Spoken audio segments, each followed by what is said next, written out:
नमस्कार, मैं अंश माथुर, आप देख रहे हैं बरेली ब्रेकिंग न्यूज। और इस वक्त मैं उत्तरायणी मेला प्रांगण में पहुंच चुका हूं, जहां पर अभी कुछ देर पहले ही यहां पर उत्तराखंड के मुख्यमंत्री पुष्कर सिंह धामी पहुंचे हैं। उन्होंने मेले का शुभारंभ किया है और उसके बाद आपको बताएं यहां पर मेले का पूरा जो आगाज है इन 3 दिनों के लिए हो चुका है।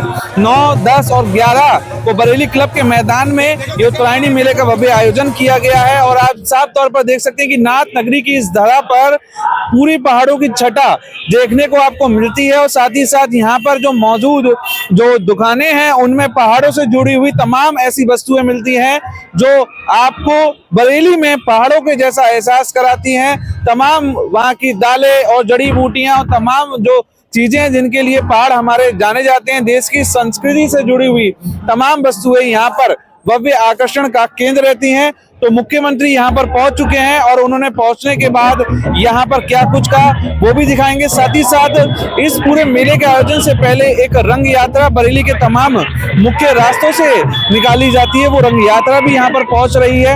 और तमाम रास्तों पर होते हुए जो रंग यात्रा यहाँ पर आई थी, कैसा उसका अनुपम दृश्य था वो भी देखिए इस खास रिपोर्ट में।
मुख्य सेवक के रूप में आप सभी का आज यहाँ इतनी बड़ी संख्या में आने पर और मेरा और मेरे साथ आए हुए सभी लोगों का जो आपने यहाँ पर स्वागत किया, अभिनंदन किया, मैं भी आप सबका स्वागत एवं आप सबका अभिनंदन करता हूँ। आप सबको उत्तरायणी, मकर संक्रांति और उगतिया त्योहार की मैं आप सबको अग्रिम शुभकामनाएं देता हूँ।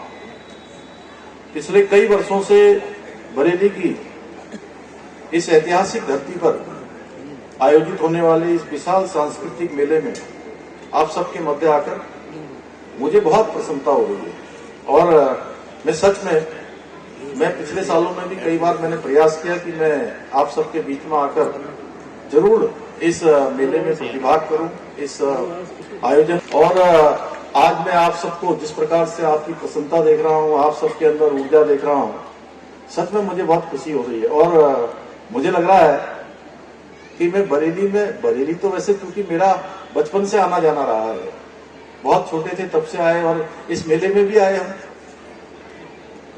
ये मंजुल दादा हमारे जानते हैं, तो मैं आया इस मेले में भी पहले आया, लेकिन ये जो जिम्मेदारी मुझे मिली आप सबके आशीर्वाद से, हमारी देवभूमि के आशीर्वाद से, आदरणीय प्रधानमंत्री जी के मार्गदर्शन में, तो मैं उसके बाद आप सबके बीच में नहीं आ पाया। मेरा मन बहुत था कि मैं जरूर आप सबके बीच में आऊं, इसमें प्रतिभाग करूं।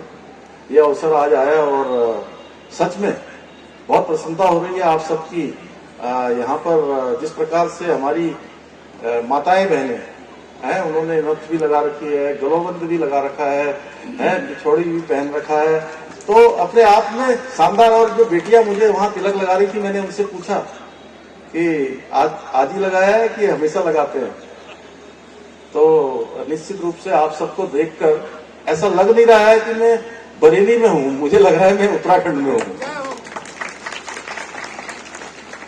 और इस तरह के जो मेले हैं वो हमारी सांस्कृतिक धरोहर को सजोने के लिए और उन्हें हमारी भावी पीढ़ी तक पहुंचाने में अपना बहुत महत्वपूर्ण योगदान देते हैं।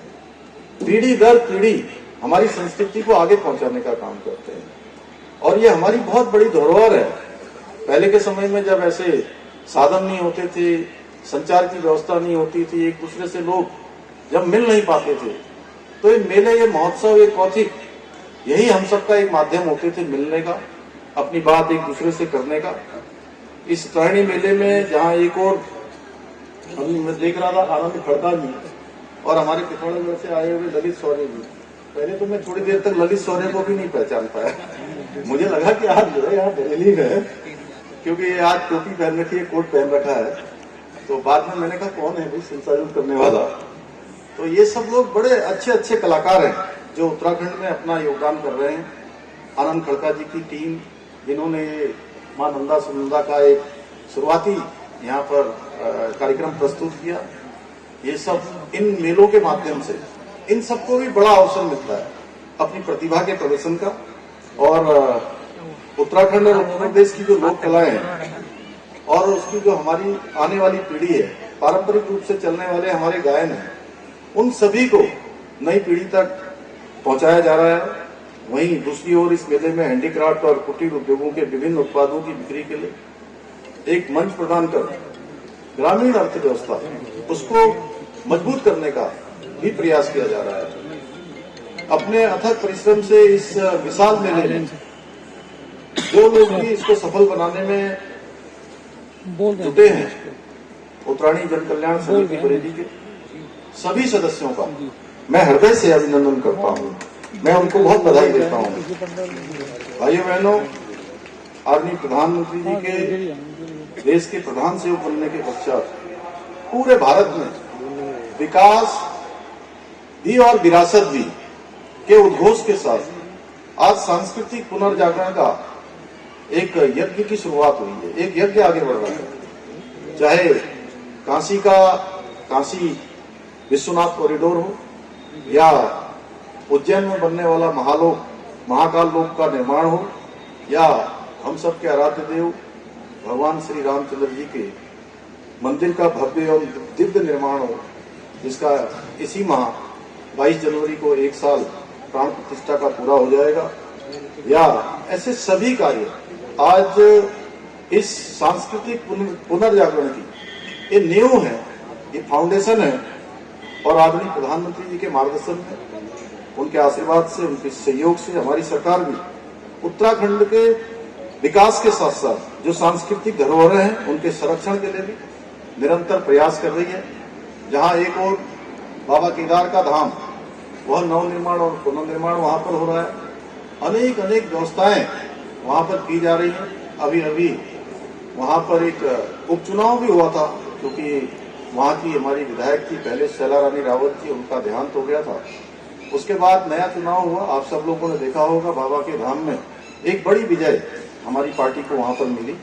और क्योंकि आज विकास का काम भी तेजी से राज्य के अंदर हो रहा है, चाहे बद्रीनाथ धाम में करोड़ों की लागत से पुनर्निर्माण एवं मास्टर प्लान पर काम किया जा रहा है।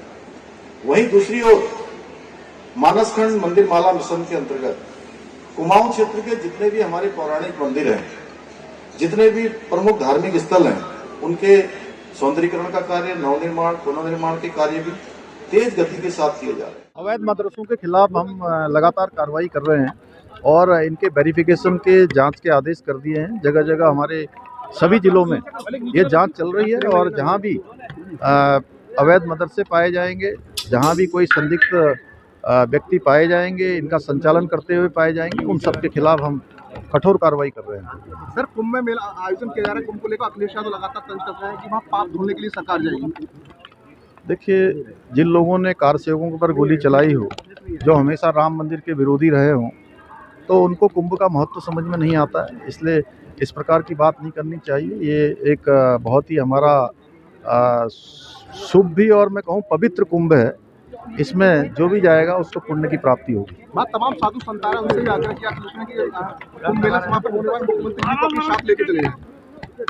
देखिए, सारे साधु संतों का आशीर्वाद मिलेगा और आदरणीय प्रधानमंत्री मोदी जी के मार्गदर्शन में और योगी जी के नेतृत्व में ये कुंभ अपने आप में बहुत बड़ा ऐतिहासिक कुंभ होगा। सारे साधु संतों ने पहले से ही, चूँकि देवभूमि हरिद्वार से भी बड़ी संख्या में साधु संत वहाँ गए हैं और कुंभ में लोग स्नान करेंगे। हम अच्छा जल भी जो हमारे यहाँ से जाता है उसको ठीक समय पर भेजेंगे, जिससे कि सारे लोग वहाँ पर इस पुण्य के भागी बनेंगे। सर कुंभ में मुस्लिमों की जो है पाबंदी लगाई उस पर क्या कहेंगे, सही फैसला है क्या ये? देखिए, ऐसा है कि ये तो उत्तर प्रदेश में जो भी होगा सोच समझ के किया गया होगा। चलिए।